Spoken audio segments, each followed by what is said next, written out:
Assalamualaikum warahmatullahi wabarakatuh.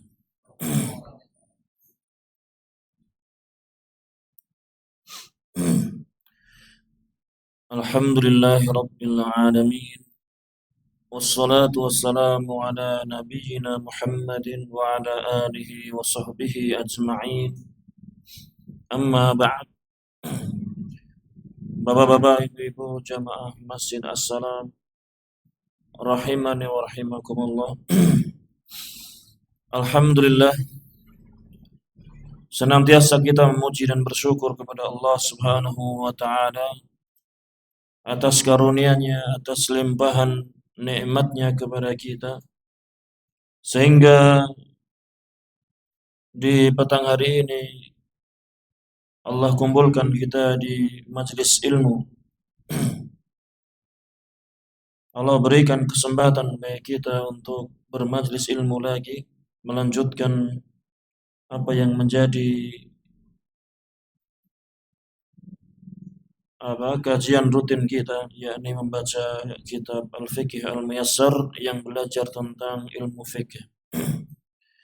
Kemudian salawat dan salam semoga senantiasa tercurahkan, ditetapkan bagi suri teladan kita Rasulullah Muhammad sallallahu alaihi wasallam, kepada para keluarganya, kepada para sahabatnya, dan juga kepada para pengikutnya sampai yaumul akhir nanti.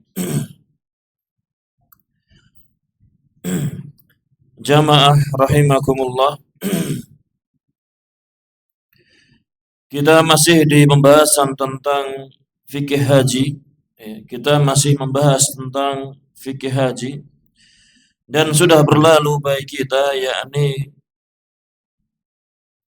penjelasan tentang rukun-rukun haji, apa saja rukun-rukun haji, apa saja kewajiban-kewajiban dalam haji.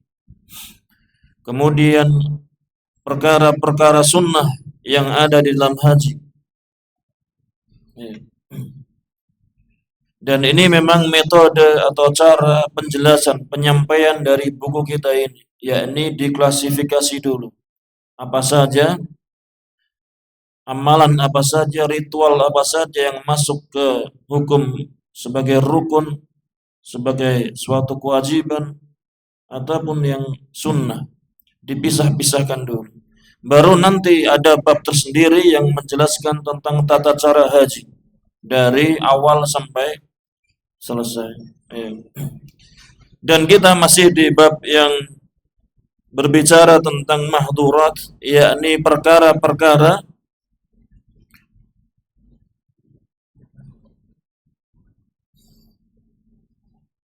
Iklan sebentar.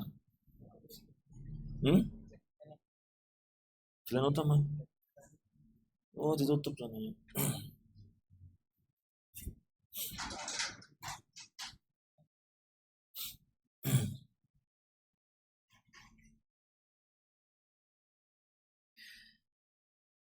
Iya, kemarin sudah sedikit kita bacakan perkara-perkara yang dilarang bagi muhrim.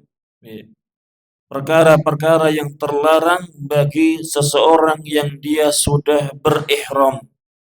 Iya. Sudah melakukan ihram.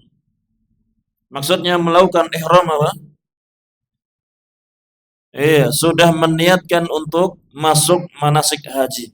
Iya, sudah dia niatkan di mikotnya, dia niatkan untuk masuk manasik haji. Iya. Sudah kita baca 4 perkara yang terlarang bagi seorang yang sudah ihram. Yang pertama apa kemarin? Memakai memakai pakaian yang berjahit. Iya, memakai pakaian yang berjahit. Ini khusus bagi siapa? Bagi laki-laki. Larangan ini khusus bagi laki-laki. Adapun perempuan dia memakai apa yang dia inginkan, dia kehendaki. Iya. Kemudian larangan yang kedua, yakni apa? Menggunakan minyak wangi, menggunakan parfum di badannya ataupun di pakaiannya, di pakaian ihramnya. Ya, ketika sudah ihram maka tidak boleh.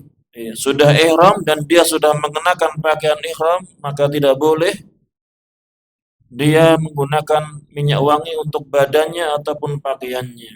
Ya. Kemudian yang ketiga yakni apa? Menghilangkan atau memotong rambut atau apa dan kuku. Ya. Dan kuku tidak boleh dipotong. Ketika sudah ihram maka tidak boleh memotong rambut ataupun kuku.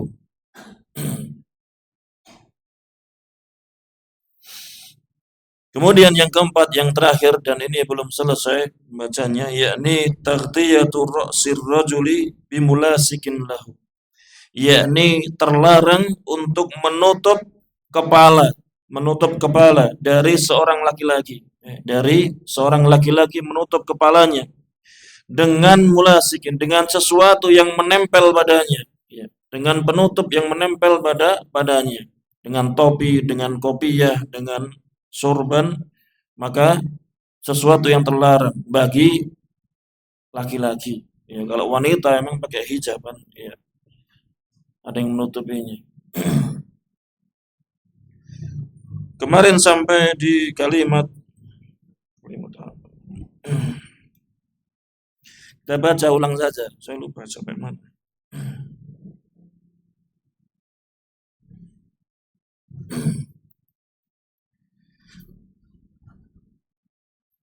Walahul istidlalu bil khaymati wa nahwiha kasyajarati. Ya, kasyajaratin. Boleh bagi dia, bagi seorang laki-laki itu berteduh, berlindung di kemah, di kemah-kemah, boleh. Karena kemah itu kan tidak menempel pada kepalanya, boleh. Atau yang semisal dengan kemah, seperti kasyajaratin, seperti pohon. Ya, dia berteduh di bawah pohon, maka apa? Diperbolehkan. Wa yajuzu lil muhrimi, dan boleh juga bagi seorang yang sudah ihram an yastadilla bisyamsiyati indal hajati. Boleh bagi seorang yang sudah ihram dia berteduh dengan menggunakan payung. Ya, dengan menggunakan payung ketika diperlukan. Ya, ketika diperlukan karena panasnya yang sangat maka boleh bagi dia apa? Menggunakan payung.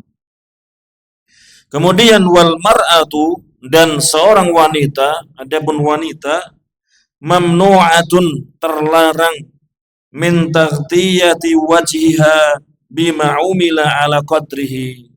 Maka bagi wanita dilarang menutup wajahnya.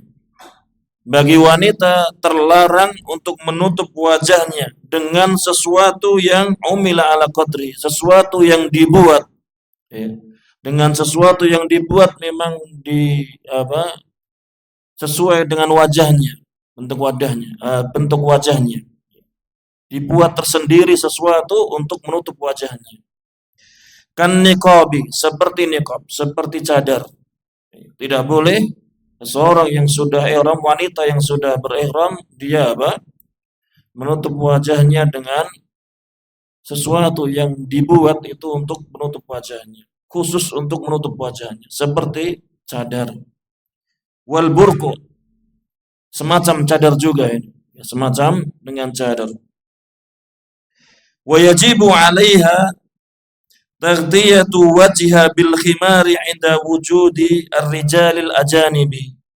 Dan wajib bagi wanita, ini wajib bagi wanita, taghdiyatu wajha, menutup wajahnya. Ini bagi yang berpendapat bahwasanya wajah itu termasuk aurat yang harus ditutupi. Wajib bagi seorang wanita menutup wajahnya dengan khimarnya, dengan kerudungnya. Ya, dengan kerudung yang dia pakai, dia tutupkan. Ketika adanya laki-laki yang bukan mahramnya. Ketika ada laki yang bukan mahramnya, maka karena wanita tersebut berpendapat wajib menutup wajahnya, wajah itu masuk aurat, maka dia Dia tutupi dengan kerudungnya.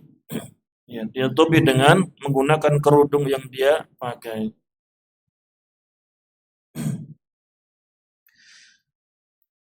Wa mamnu'atun, dan seorang wanita mamnu'atun, terlarang, min lubsil kuffazaini, yakni terlarang dari memakai kaos tangan. Ya, kaos tangan.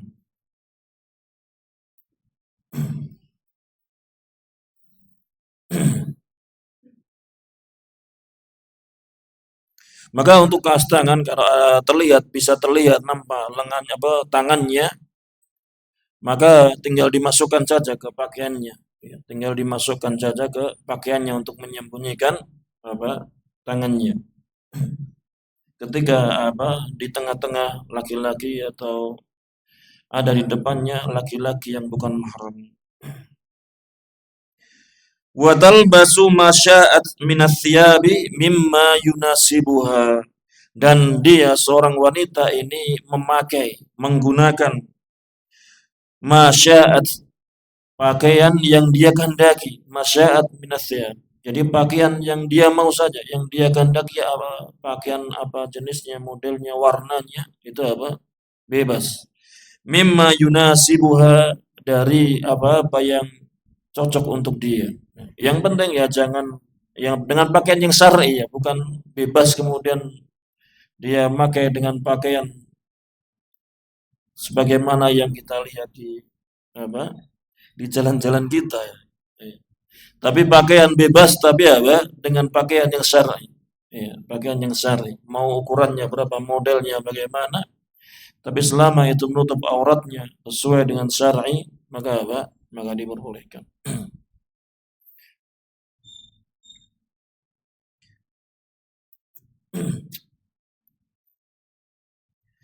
Faman tatayyaba, maka barang siapa, ini sudah beda pembahasan, pembahasannya sudah agak berbeda lagi. Cuma ditambahkan di poin yang keempat. Faman tatayyaba, barang siapa yang dia memakai minyak wangi, au ghatta ra'sah, atau dia ini menutup kepalanya, bagi laki-laki tadi.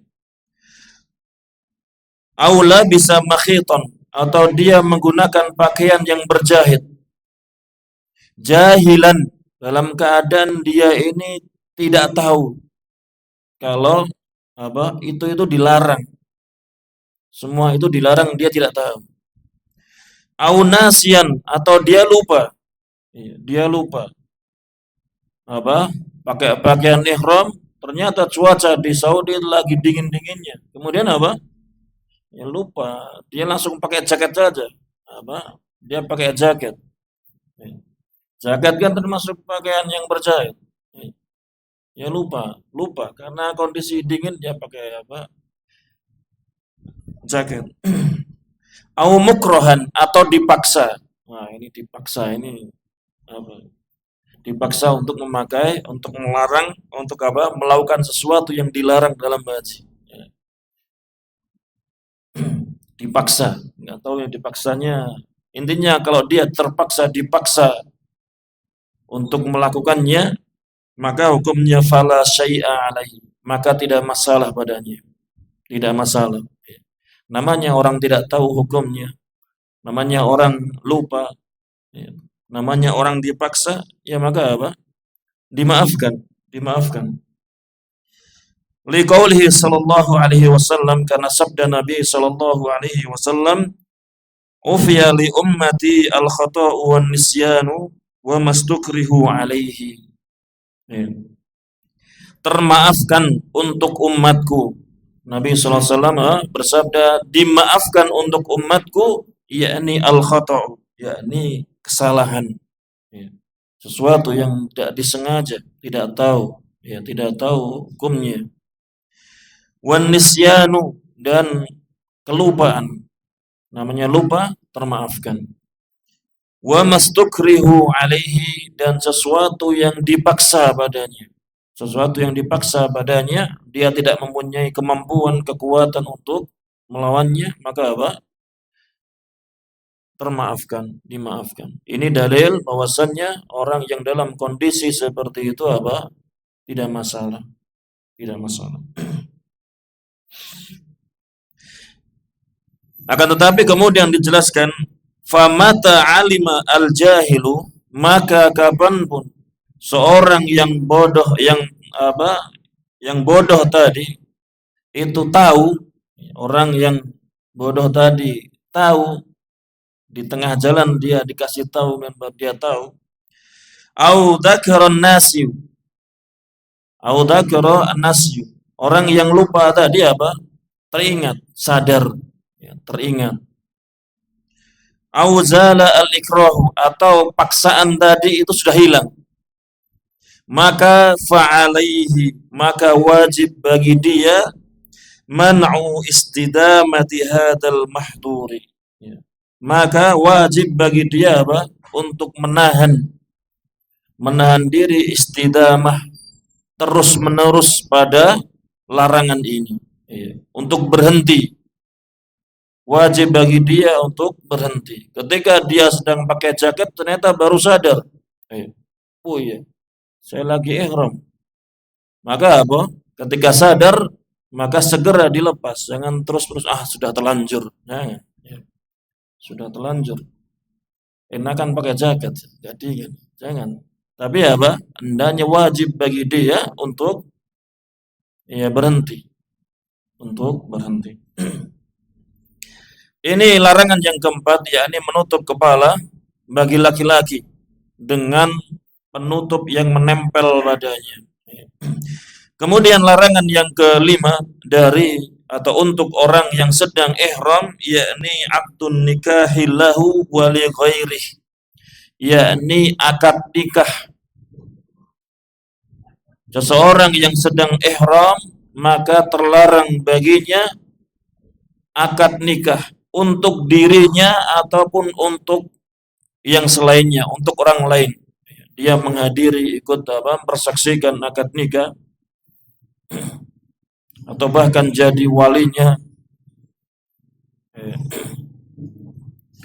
Maka ini termasuk perkara yang terlarang.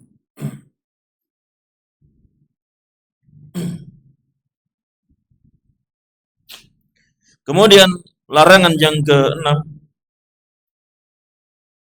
yakni al-wad'u fil farji, yakni melakukan jima, ya, melakukan jima di farjinya, ya, benar-benar sudah berhubungan antara suami istri.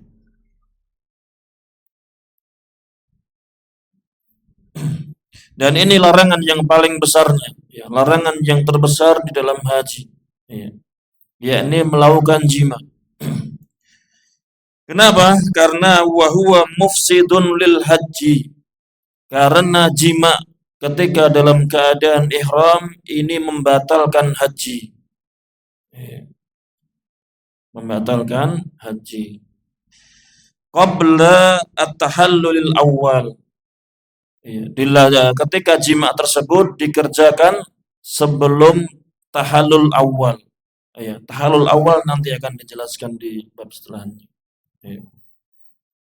Gambarannya tahallul awal yakni ketika seorang yang ihram sudah mengerjakan jumroh Aqabah di 10 Dzulhijjah dan juga sudah memotong rambutnya, sudah memotong rambutnya. Maka sudah tahallul awal. Sebelum itu maka ketika dia melakukan jima maka bisa membatalkan hajinya. Kalau sudah membatalkan hajinya, maka apa yang terjadi?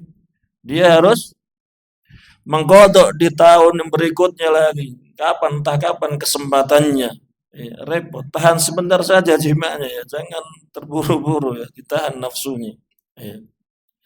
Karena apa? Karena Arafah sudah terlewat. Arafah sudah terlewat, gak bisa ditutup. Ini bahaya. Makanya apa? Ditahan jim. Makanya ini termasuk larangan yang terbesarnya karena bisa merusak, bisa membatalkan haji. Walau ba'dal wuqufi bi Arafah, walaupun jima tersebut terjadi setelah wukuf di Arafah. Di malam tanggal 10-nya misalnya.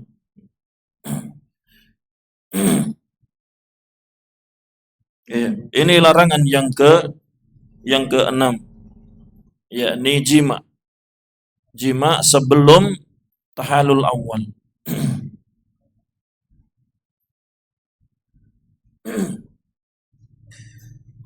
Kemudian yang ke-7,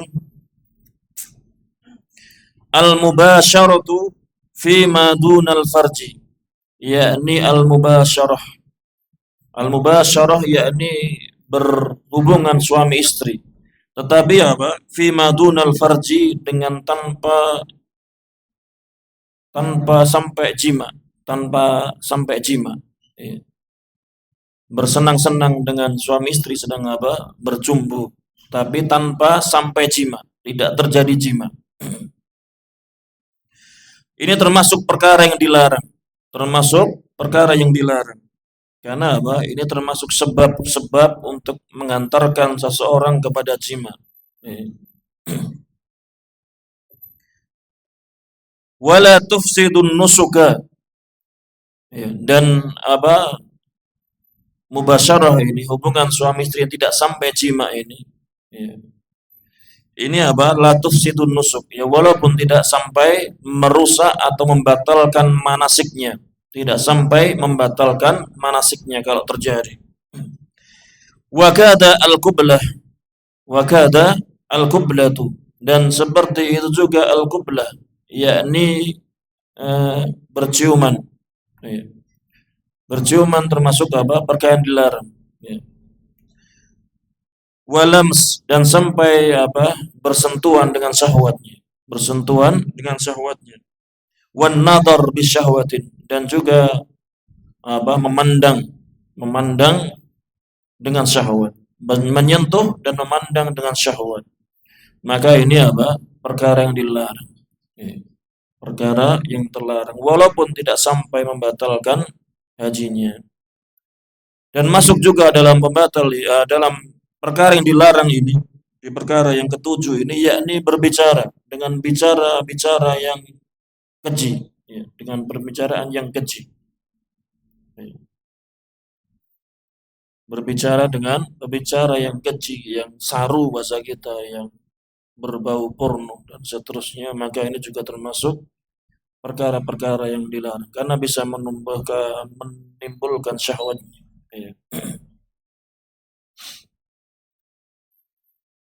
Kemudian yang selanjutnya, perkara yang terlarang yang ke-8, yakni qatlu saydil barri, yakni membunuh hewan buruan darat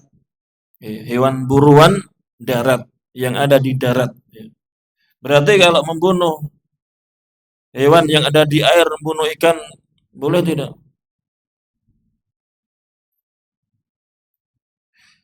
Ya boleh, berarti boleh. Karena yang dilarang membunuh hewan buruan yang darat, al-barri. wastiyaduhu dan memburunya, ya, memburunya, membunuh dan memburunya dua perkara yang terlarang, membunuh dan memburu hewan buruan.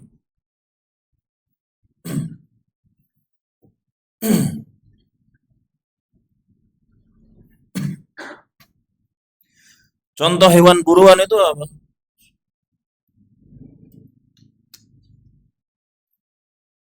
Iya, kelinci, kemudian rusa. Ya, gambarannya apa di Arab yang ada apa ya nggak tahu. Iya, mungkin ada kelinci, rusa, mungkin ada. Tapi walau alam di sana ada atau hewan buruan apa di sana?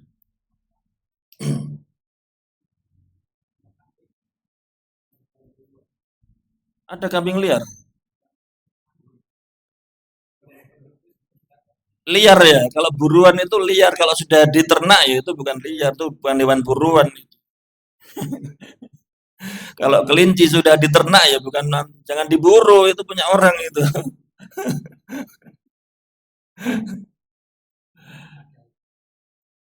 Iya mungkin ya, mungkin kalau doyan makan ya.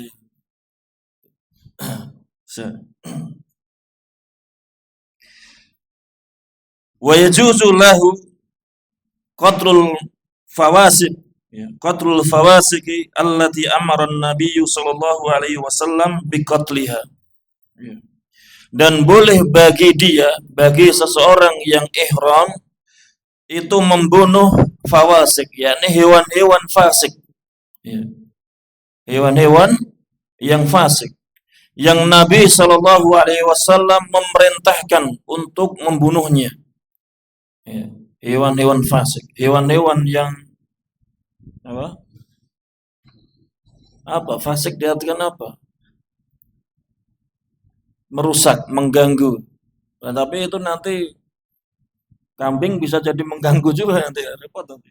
Eh, hewan-hewan fasik, baik fil hilli wal harami, baik membunuhnya itu apa? Boleh di tanah halal, di luar tanah haram maupun di tanah haram. Boleh seseorang yang ihram itu apa? Membunuh hewan-hewan fasik ini. Baik berada di tanah haram maupun di tanah halal, di luar tanah haram. Lil muhrimi wa ghairi, untuk seorang yang sedang ihram ataupun tidak. Maka boleh ketika rekreasi ke Mekah misalnya, rekreasi atau sudah selesai hajinya, dia tinggal nyantai di Mekah, maka boleh bagi dia membunuh hewan fasik ini.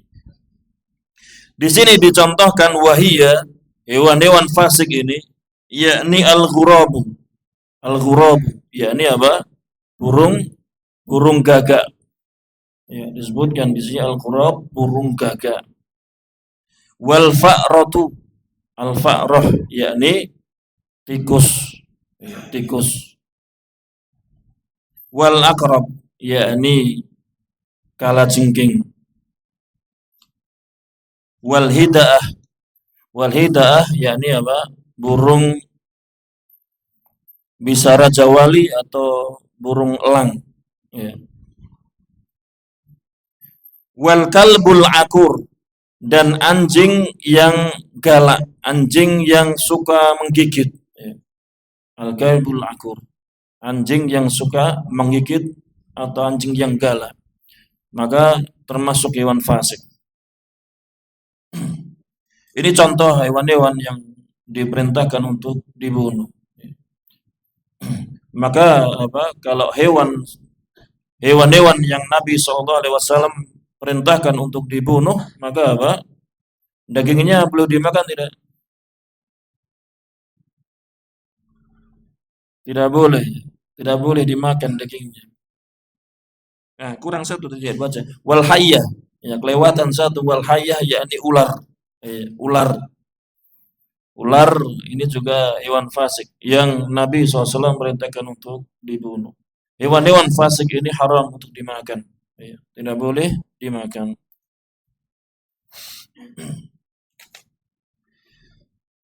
Kemudian wala yajuzu lahu al-i'anatu ala qatli saydil barri. Dan tidak boleh bagi seorang yang muhrim itu al-i'anah, menolong, membantu untuk membunuh hewan buruan darat ini.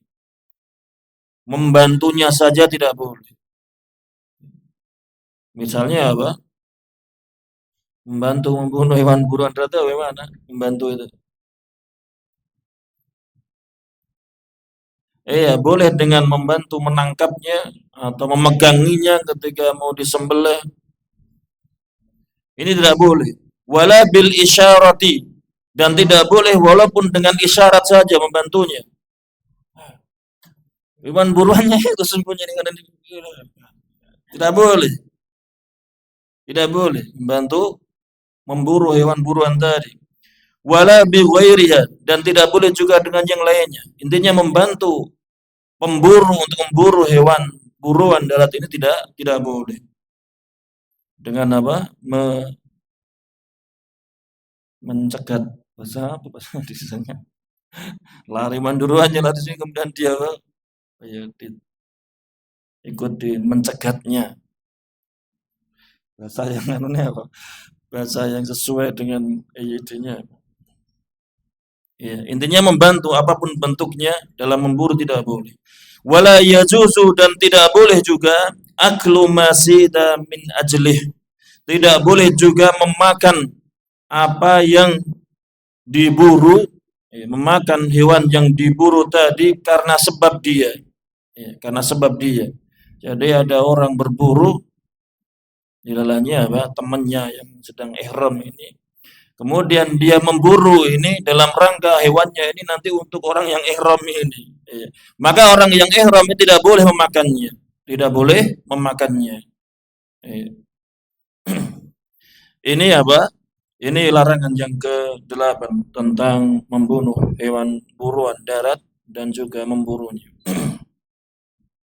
Kemudian larangan yang terakhir,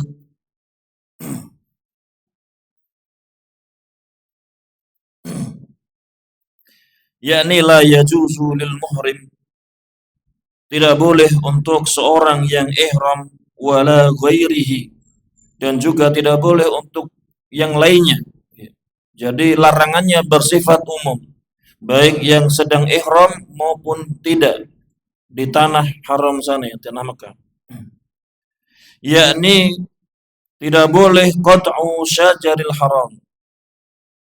Tidak boleh baginya memotong pohon di tanah haram. Tidak boleh memotong pohon di tanah haram.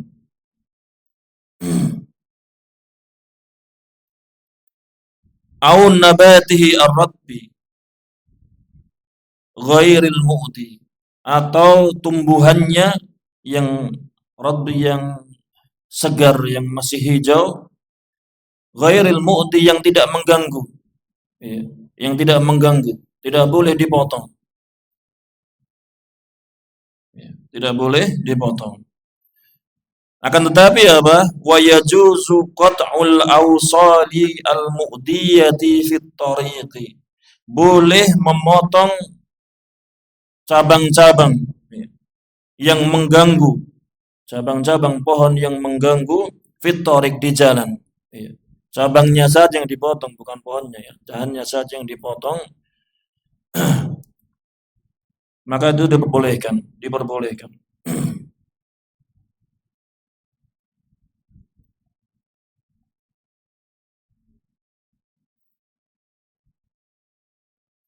Iya, baik lagi orang yang ihram maupun tidak. Terlarang bagi kita untuk mencabut pohon atau tumbuhan yang ada di tanah haram. Wa yustathna, dan dikecualikan. Dikecualikan, ada apa? Pohon-pohon yang dikecualikan boleh baginya dipotong atau dicabut.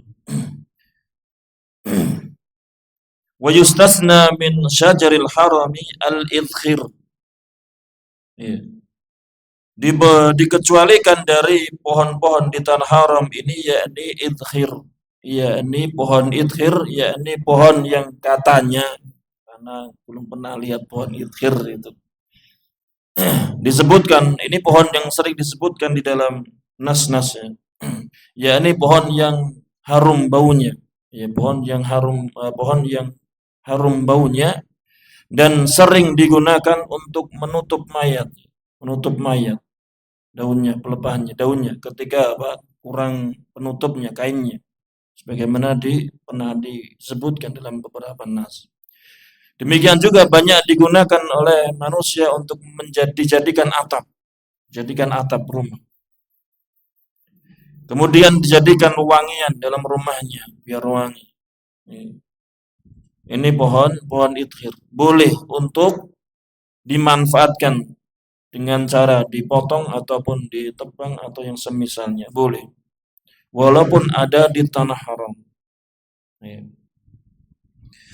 Kemudian dikecualikan juga wa ma anbatahu al-adamiyuna bil ijma'i. Dan pohon-pohon yang manusia itu menanamnya, yang manusia menanamnya, maka boleh dengan ijma. Yang manusia pelihara, dia menanam pohon di depan rumahnya di Mekah misalnya, dia tanam kemudian dia rawat, maka boleh kalau pohon yang dia tanam. Adapun pohon yang tumbuh sendiri atau tumbuh-tumbuhan yang tumbuh sendiri, maka tidak boleh untuk dipotong.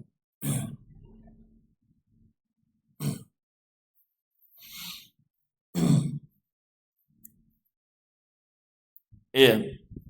Ini 9 dari perkara-perkara yang diharamkan bagi seorang yang muhrim. Bagi orang yang sedang ihram. Maka tidak diperbolehkan. Kemudian jamaah rahimani wa rahimakumullah. Kita masuk di masalah yang kedua dalam bab perkara yang terlarang ini, yakni fidyatul mahdurati. Yakni fidyah, tebusan di dalam perkara-perkara yang terlarang ini. Jadi ketika perkara-perkara yang terlarang tadi itu dikerjakan, maka ada tebusannya. Ada tebusannya.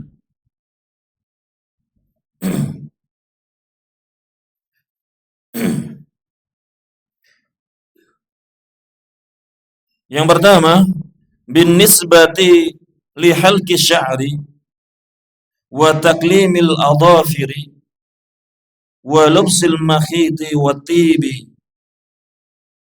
wa taghtiyatur ra'si. Kurang berapa menit? Kurang 5 menit. Terkait dengan halqi sya'ri, yakni memotong rambut. Ketika dia sedang ihram, dia memotong rambut. Wa taklimil adhafir, dan dia memotong kuku-kuku ketika dalam ihram. Wa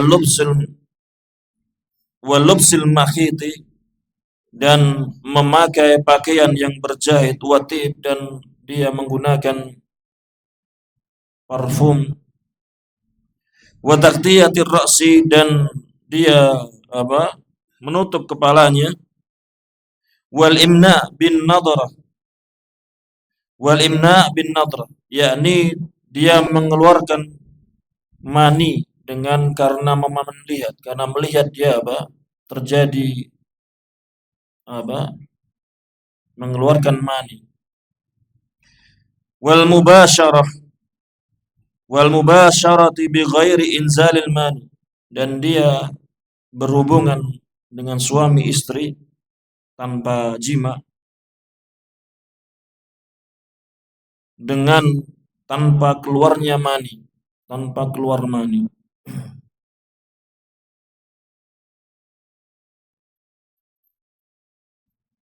Nah, ini mubasyarah yang Mubasyarah yang sampai jima. Iya. Ini bukan sampai jima. Mubasyarah bi ghairi inzalil mani di sini karena ini masih di poin yang pertama, Berarti ini hubungan suami istri yang tidak sampai jima dengan tanpa keluar mani. Yakni al-fidyatu fiha, tebusan padanya ketika kesalahan yang terjadi itu dalam perkara-perkara tersebut, yakni memotong rambut, kemudian menggunting kukunya, memakai pakaian yang berjahit, kemudian menggunakan penutup kepala, topi, peci, atau keluar mani karena melihat,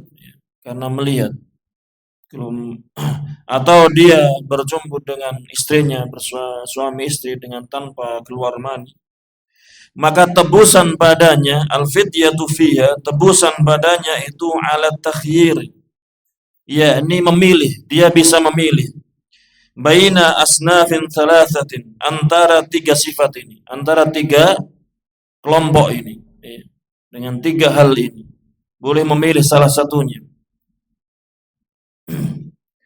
Yang pertama, siyami thalathati ayyamin, dia boleh berpuasa 3 hari, berpuasa 3 hari, boleh dengan terus menerus ataupun dengan lompat-lompat, bukan lompat-lompat, apa, diselingi puasanya, tidak secara berurutan, maka boleh.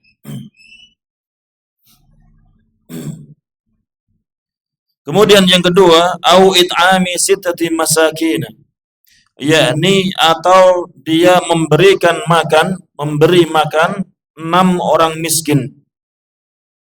Memberi makan 6 orang miskin. Di tanah haram tersebut, ya, masih di tanah haram kalau ini. Memberi makan orang miskin masih di tanah haramnya. Siapapun yang ada di tanah haram, tidak harus penduduk Makkah asli, tidak harus. Dia pendatang yang safar di situ atau sama-sama haji. Kalau haji nggak ada yang miskin, ya. Haji semuanya kaya kayaknya. Nggak ada yang miskin. Atau orang yang sedang bisnis berjualan di situ, maka boleh. Tidak harus penduduk Makkah maksudnya, tapi orang miskin yang ada di tanah haram. Kemudian yang ketiga, au dzabhi syatin, atau dia menyembelih kambing. Dia menyembelih kambing. Dan ini juga disembelih di sana, dibagikan untuk orang miskin penduduk sana, tanah haram, yang ada di tanah haram. Namanya fidyah, tidak ikut makan, ya, tidak ikut makan. Berbeda dengan Idul Kurban, ya. Kurban yang sebagiannya dimakan, sebagiannya dibagikan. Kalau fidyah ini disembelih kemudian dibagikan semuanya. Dibagikan semuanya.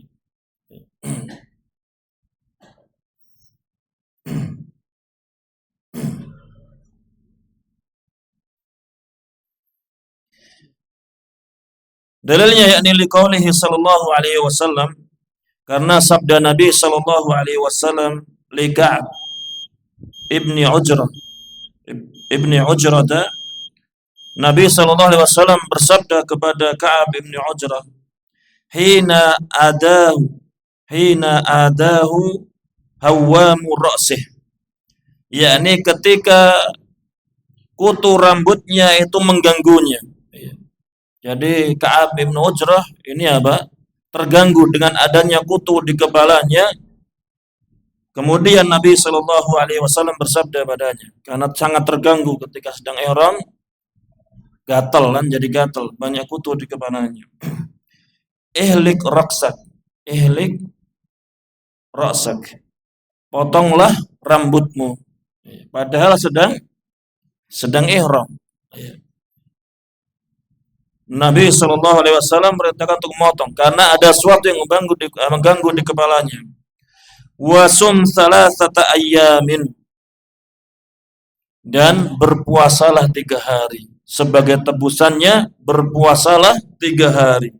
Au at'im sittata masakin, atau berilah makan 6 orang miskin. Ya, ini ada tambahannya dalam riwayat yang lain, likulli miskin nisfu sa'in min ta'amin. Untuk setiap orang miskin itu setengah sa' dari makanan. Setengah sok dari makanan. Awin suk syatan, atau sembelihlah kambing. Atau sembelihlah kambing. Ini pilihan. Ini pilihan. Nabi SAW merintahkan untuk memotong rambutnya karena ada yang mengganggu. Kemudian apa? Nabi jelaskan tebusannya karena dia sudah melanggar sesuatu yang terlarang di dalam ihram.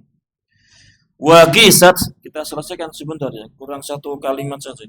Wa qisat alaihi baqiyatul af'ali, dan dikiaskan pada memotong rambut ini, yakni sisa dari perbuatan-perbuatan tadi, seperti memotong kuku, seperti memakai pakaian berjahit, itu dikiaskan dengan ini. Dikiaskan dengan ini. Dalam hal fidyahnya dikiaskan.